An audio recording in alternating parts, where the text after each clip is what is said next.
Nous sommes le samedi 20 juin 2026. On se projette dans un an, le samedi 19 juin 2027. Il est 13 heures, il fait 42 degrés à Alger et 48 degrés à Hassim Saoud. Il y a un jeune ingénieur qui travaille chez l'opérateur système qui est ce jour-là en permanence. Les climatiseurs sont au maximum partout. Donc dans les banques, puisqu'ils travaillent samedi désormais, dans les mosquées, dans les centres commerciaux, partout.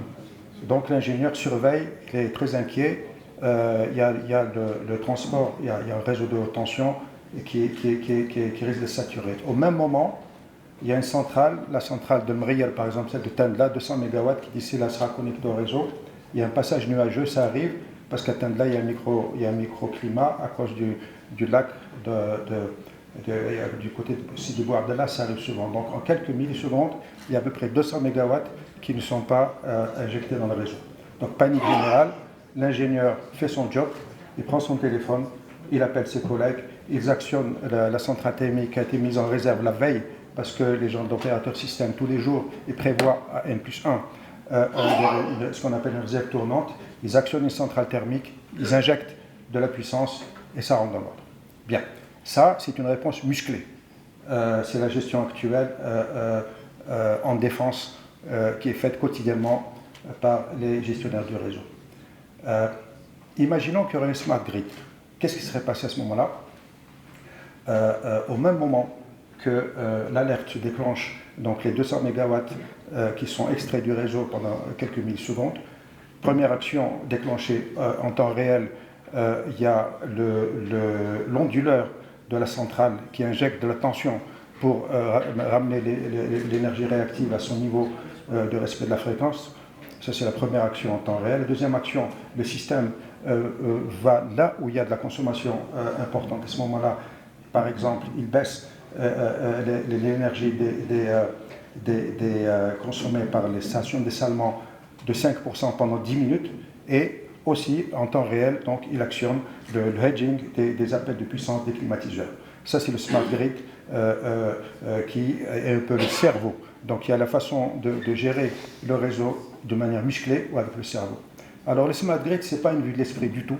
Il y a exactement 15 ans, aujourd'hui, en 2011, nous avons fait le premier benchmark. Certains amis étaient présents avec le centre de recherche de la Sonelgaz sur cet aspect de smart grid. Il m'avait demandé à l'époque de parler de renouvelables. J'aurais dit non, il faut anticiper la question de l'injection sur le réseau en 2011. Donc ça fait 15 ans aujourd'hui. Entre-temps, beaucoup d'ingénieurs ont été formés sur le smart grid, notamment à l'université d'Abzoua. Ils ont fait des PGS, des post-graduation spécialisées, et pas seulement à l'école polytechnique. Beaucoup de personnes ont été formées, du matériel a été acquis. C'est quelque chose qui est désormais connu. Nous ne sommes pas du tout dans un sujet qui est théorique, absolument pas. Donc c'est un sujet très très bien connu.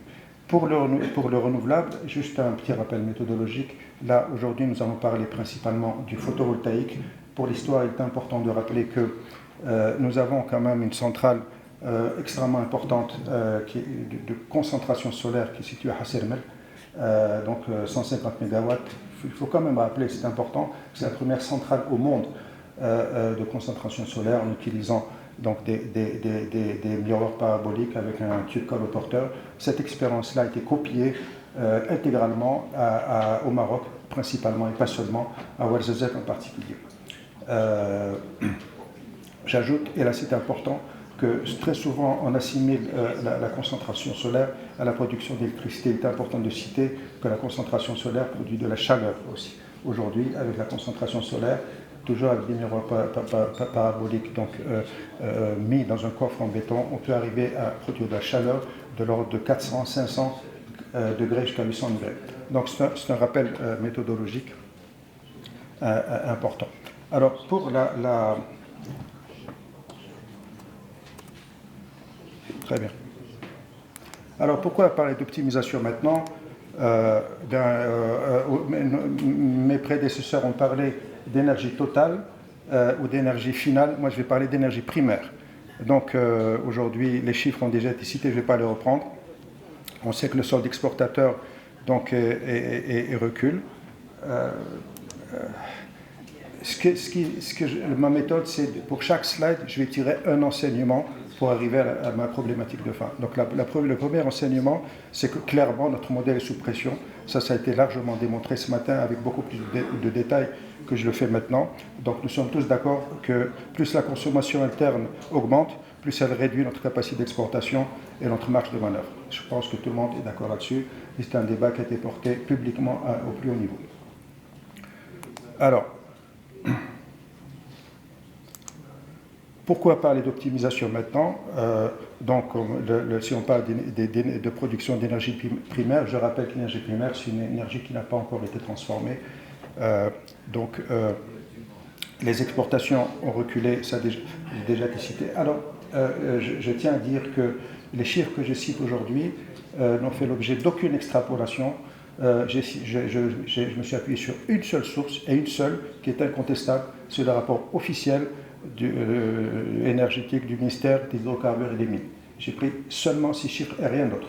Donc je n'ai fait aucun traitement, je n'ai fait aucune projection volontairement, de manière à ce que le débat ne porte pas sur les chiffres, mais sur l'exploitation qu'on va faire par la suite, sachant que ces chiffres ont été largement analysés, et très bien analysés, et projetés par Siad Majid avant moi. Donc la première conclusion qu'on peut tirer, elle est tout à fait claire, ou le premier enseignement, c'est que notre modèle est sous pression. Plus la consommation interne augmente, plus elle réduit notre capacité d'exportation et surtout notre marge de manœuvre, et notamment notre marge de manœuvre financière. Alors, l'objectif de cette intervention, c'est donner une grille de lecture d'optimisation énergétique et liée au smart grid, avec l'enseignement seulement du rapport officiel du ministère des hydrocarbures et des mines, rien d'autre. Donc il n'y a absolument aucune opinion personnelle, il n'y a pas de préjugés, il n'y a pas de parti pris au préalable. Donc c'est une analyse qui prend dans le mode, pas le mode projet, pas le mode conférence, le mode think tank, donc le mode contribution à un débat d'intérêt général. Donc, on va essayer d'identifier les principaux gisements d'amélioration sur les réseaux, la demande et le secteur clé.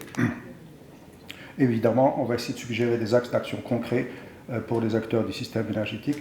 Les acteurs, c'est tout le monde, y compris les clusters, c'est les installateurs, c'est les ingénieurs, c'est tout le monde. Ce n'est pas seulement nos amis qui ont fort à faire à gérer quotidiennement le réseau.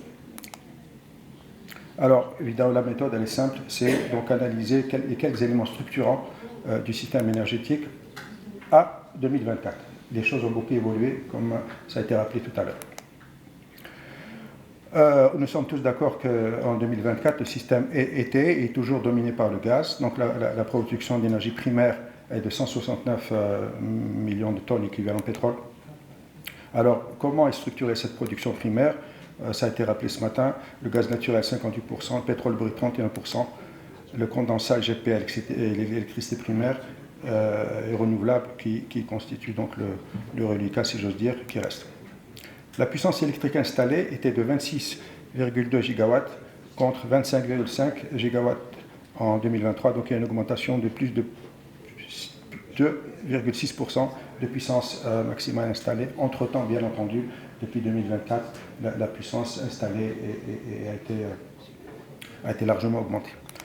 Alors là aussi, l'enseignement qu'on tire de ce slide, c'est que la sécurité énergétique de l'Algérie reste d'abord la sécurité de sa filière gaz. Donc là, c'est un sujet sur lequel on ne peut qu'être d'accord. Alors, voyons un petit peu la production électrique. La production électrique, d'électricité thermique, donc 100,7 TWh en 2024, c'est une hausse de 6,1% par rapport à l'année précédente. La production électrique d'origine renouvelable en 2024 était inférieure à 1%. Ça a beaucoup augmenté depuis. Dans un an, je pense qu'il y aura plusieurs centaines de centrales qui sont connectées au réseau. J'ai cité le cas de la centrale d'Ambriel que je connais bien, c'est 200 MW déjà. Il y a, autour de Garage Billet, il y a plusieurs centrales qui sont interconnectées du côté de la Cessna, le Badoul, tout l'axe, donc sud-ouest, toutes ces régions-là. Donc ça, la donne en termes de chiffres change complètement. Donc nous allons arriver l'année prochaine à peu près à 1000 MW, si je ne m'abuse, supplémentaires qui vont être injectés sur le réseau. Sur le réseau national ou le réseau local? De toute façon, nous sommes interconnectés. De toute façon, on est de facto connectés au réseau international par la Tunisie. Comme chacun sait, l'Algérie... le réseau national ou des réseaux locaux? Pardon, le réseau isolé, ok. Merci de la question, c'est vrai. Donc, il faut juste rappeler, j'ai tendance à l'oublier, qu'en Algérie, nous avons 3 réseaux. Donc, il y a le réseau interconnecté nord, qui en gros, au sud, s'arrête à Ardaya, parce qu'après, quand on va plus loin, quand on va vers le sud-est, le sud-ouest, après il y a Mnéa, donc c'est 1000 km d'Alger, et là évidemment, Mnéa c'est un autre circuit, un autre réseau qui descend sur Ushkargan, donc Timimoun, Rgan, et il y a un autre réseau sud, c'est donc Tamarasset, Janet, etc. Donc là, nous parlons effectivement du réseau de RIN, donc le réseau interconnecté Nord. Les centrales qui vont être mises qui sont en train d'être achevées, mises en fonctionnement pour injecter sur le réseau sont principalement sur les hauts plateaux. Donc elles vont être effectivement une puissance qui va venir être injectée sur le réseau actuel. Donc en gros, on peut dire que dans une année, il y aura à peu près 1000 MW de puissance supplémentaire qui va être injectée sur le réseau. Ce qui suppose des défis assez importants. On pourra les détailler dans le débat si vous voulez. Alors, donc l'enseignement, là aussi que nous tirons de ce slide, il est évident, on ne peut qu'être d'accord, c'est que toute hausse de la demande électrique se traduit immédiatement, mécaniquement, par une hausse de la consommation de gaz. Voilà. Maintenant, regardons quelle est la structure de la consommation nationale. La consommation nationale, tout usage, en 2024 était de 74,9 millions de tonnes équivalent pétrole. Alors, par forme d'énergie, ça a été largement expliqué ce matin, le gaz naturel 37%, l'électricité 32%, les produits pétroliers 23%, le GPL 5%, les autres, donc c'est les 4% qui restent. Là aussi, l'enseignement qu'on peut tirer de ce slide, on ne peut qu'être d'accord avec cet enseignement, c'est que la consommation nationale a augmenté en un an, tirée principalement par l'électricité, puisqu'il y a un différentiel d'une année à l'autre, en 2023 et 2024, de plus 7,1%, et les produits pétroliers de 6,5%. Chiffre officiel du ministère de l'Énergie et des Mines. Maintenant, la consommation finale, où agir? Alors, où agir, on voit que la consommation finale d'énergie entre 2023 et 2024 a augmenté de 5,1%. Regardons un petit peu la répartition par produit dans la consommation finale. Ça a été expliqué ce matin. Donc le gaz naturel, 35%, l'électricité, 31%, les produits pétroliers, 27%, et le GPL, 7%. Maintenant, la répartition par secteur en termes de consommation finale. Nous retrouvons les ménages et autres résidentiels, c'est 45%. Donc l'agriculture, le résidentiel et le secteur tertiaire, 45% de la consommation finale répartie par secteur.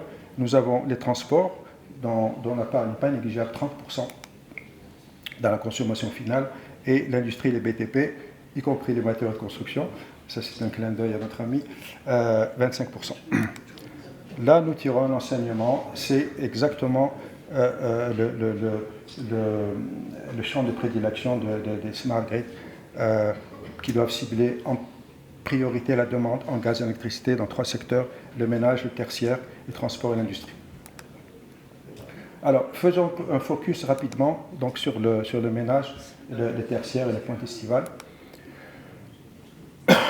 Le secteur ménage et autres, c'est une rubrique qui existe dans le rapport, a consommé 25,8 MTEP, en hausse de 4,2% par rapport à 2023. Le résidentiel a progressé de 2,7%. Donc on voit que le résidentiel, paradoxalement, n'a pas augmenté autant qu'on aurait pu le croire. C'est contre-intuitif. La consommation finale de gaz naturel a augmenté 3,5%, tirée notamment par la hausse de la demande des centrales électriques. Ça, c'est important. durant la saison chaude. C'est-à-dire que plus il y a un appel d'électricité, plus la consommation de gaz pour la production d'électricité augmente. Et donc il y a un effet, un facteur de corrélation proche de 1 entre l'augmentation d'électricité et la consommation ou l'autoconsommation de gaz par les centrales pour produire de l'électricité. Donc, rappelons-nous qu'en 2024 a été marqué par une vague de chaleur sans précédent qui a entraîné évidemment une forte demande en climatisation. D'ailleurs, les marchands et les fabricants d'appareils de clim ont fait fortune cette année-là. Ce n'est pas une vue de l'esprit, puisqu'il y a des sociétés qui ont investi là-dedans. L'enseignement clé sur ce slide, là aussi, c'est que les ménages, le tertiaire et la climatisation estivale sont des drivers de la pointe électrique et donc de la consommation de gaz. Alors, maintenant, les pertes d'énergie, là, c'est là aussi la voie de prédilection pour les smart grids. Regardons ce qui se passe. Les pertes d'énergie, elles représentent 6,2% de la consommation nationale, soit quand même 4,6 millions de tonnes équivalent pétrole. C'est quasi stable comparé à l'année précédente. Alors, regardons un petit peu la structure des pertes. Les pertes d'électricité, c'est 47%, je vais le détailler. Les pertes sur les produits liquides, 34%. Les pertes sur les produits gazeux, c'est au niveau de la distribution, 19%. Regardons un petit peu maintenant le détail des pertes électriques, c'est important. Parce que quand on perd l'électricité, on perd du gaz, hein, on est bien d'accord. Il y a une hausse de 2,2% sur un an de pertes électriques. Au niveau de la distribution d'abord, c'est-à-dire au niveau final, il y a 1,4 million de tonnes équivalent pétrole de pertes, c'est-à-dire 62% des pertes en électricité se situent au stade de la distribution. Au stade du transport d'électricité, là on constate 38% des pertes électriques. Le transport, je vous le rappelle, c'est principalement les lignes, donc les câbles, les lignes à haute tension, les câbles transformateurs, en fait tout le réseau de transformation qui part de la centrale de production vers l'utilisateur final. Là aussi, nous tirons un enseignement qui consiste à dire que réduire les pertes électriques peut être un gisement extrêmement important d'optimisation du point de vue des smart grids. Alors, il y a un gisement qu'on oublie souvent, c'est la consommation d'énergie électrique, la consommation des énergies, des industries énergétiques elles-mêmes. On ne le cite pas souvent, mais je pense que c'est important de le... L'autoconsommation. Hein? C'est l'autoconsommation. On peut appeler ça une autoconsommation. Donc, on ne le souligne pas suffisamment. C'est clairement indiqué dans le rapport du ministère. Donc, ce n'est pas du tout une extrapolation que je fais par rapport à ça. Il n'y a pas d'opinion personnelle. Donc, les chiffres sont là. La consommation des industries énergétiques, c'est-à-dire production, raffinage, liquéfaction centrale, etc., ont occupé 12% de la consommation nationale d'énergie, c'est-à-dire 8,8 millions de tonnes d'équivalent pétrole en autoconsommation. Regardons maintenant l'autoconsommation du secteur énergétique lui-même par produit. Le gaz naturel donc, a autoconsommé 44% de gaz. Le secteur de l'électricité, c'est principalement les centrales, ont autoconsommé 41% d'énergie pour produire l'électricité. Pour produire le pétrole brut, là, c'est un sujet de discussion parce qu'il y a beaucoup sur les champs. Donc, c'est des groupes. Et là aussi, ça consomme du mazout. On peut rentrer dans le détail sur l'hyperconsommation des groupes et des blocs de puissance qui sont installés sur les puits, etc. Les produits pétroliers, donc c'est le reste. On fait la somme du 44, 41 et 8. Bon, voilà. On observe une hausse de l'autoconsommation, donc des unités de la Sonatrach, notamment au niveau du raffinage et de la séparation GPL principalement. Donc là, on tire un enseignement de ce slide. L'enseignement qui s'impose de lui-même, c'est qu'optimiser l'énergie consommée par le secteur énergétique lui-même est une priorité souvent sous-estimée qui mérite donc d'être considérée. Maintenant, les smart grids, les axes d'action pour l'Algérie, il y a 4 axes qui s'imposent de même. Le premier, c'est la réduction des pertes électriques, bien sûr. Donc là, c'est le déploiement massif de compteurs intelligents, basse tension et moyenne tension. Il est bien clair que là aussi, on n'est pas du tout sur un terrain vierge. Il y a bien longtemps que la Sonelgaz a fait les premières expériences sur Alger en 2013-2014. L'unité de l'ALMA produit depuis longtemps des compteurs intelligents, donc là aussi, ce n'est pas nouveau. L'enjeu est de généraliser donc le télémonitoring grâce à des compteurs intelligents et bilatéraux. Sur la basse tension et la moyenne tension, il y a des investissements en cours au niveau du groupe Sonelgaz à ce sujet-là. Et là aussi, il y a une grande connaissance de ces problématiques sur le plan industriel et sur le plan d'optimisation. Il y a même des entreprises autres que Sonelgaz, d'après ce que j'ai cru savoir, qui sont dans cette activité-là. Il y a un élément qui est important, c'est l'analyse de la data pour détecter notamment les fraudes et les anomalies. Donc il y a tout un travail à faire, des interfaces à développer pour identifier, pour générer des systèmes d'alerte et de réaction en temps réel. Le deuxième axe qui s'impose lui-même, bien entendu, c'est la maîtrise de la pointe estivale, en particulier par une tarification de pointe et le hedging chez gros clients. Par les gros clients, on entend les cimenteries, les carrières, enfin les lignes de transport. Le métro, par exemple, est un gros client. Le déploiement de la voie ferroviaire va consommer énormément d'électricité. Là aussi, c'est un paramètre qu'il faut envisager. Et puis, là, le deuxième axe qui s'impose au niveau de la pointe estivale, c'est le pilotage intelligent de la climatisation dans le résidentiel et tertiaire. Aujourd'hui, tout le monde a des systèmes smart. Nous avons tous un smartphone. Beaucoup d'entre nous ici ont des smartwatches. Donc, à la maison, vous achetez un équipement, de toute façon, les smart. Donc, c'est dans les mœurs. Encore une fois, ce n'est pas du tout un vœu pieux théorique, c'est dans la réalité, ça peut se faire de manière très concrète. Éniens, par exemple, les Éniers sont dans cette dynamique-là. Donc voilà, c'est tout à fait concret et réalisable. Le troisième axe qui s'impose de lui-même, c'est la préparation, évidemment, de l'intégration des renouvelables. C'est la gestion de l'intermittence des microgrids et du solaire distribué. J'ai rappelé tout à l'heure, et je ne vais pas le développer maintenant, donc l'injection de 1000 à 1500 mégawatts en l'espace d'une année, c'est c'est le cauchemar des gens dont le métier est de gérer le système. Et puis... Ah ben oui, c'est mon dernier slide. Le quatrième axe qui s'impose, bien sûr, c'est l'optimisation de la consommation des industries énergétiques. Et là, donc, c'est toute la... pas seulement des industries, c'est les smart plants aujourd'hui, donc la gestion intelligente des sites industriels, pas que d'ailleurs. Aujourd'hui, on peut gérer très efficacement, optimiser donc les lieux de production d'une façon générale. Aujourd'hui, avec des capteurs, on fait tout un certain nombre de dispositifs avec des dashboards donc de réactivité en temps réel. Tout ça, c'est faisable. Et là aussi, c'est dans le réel. Hein, donc, c'est pas des idées théoriques du tout. Et voilà. Donc, en conclusion, comment passer de la vision au projet? Quelques pistes de projet du point de vue des smart grids, j'entends bien.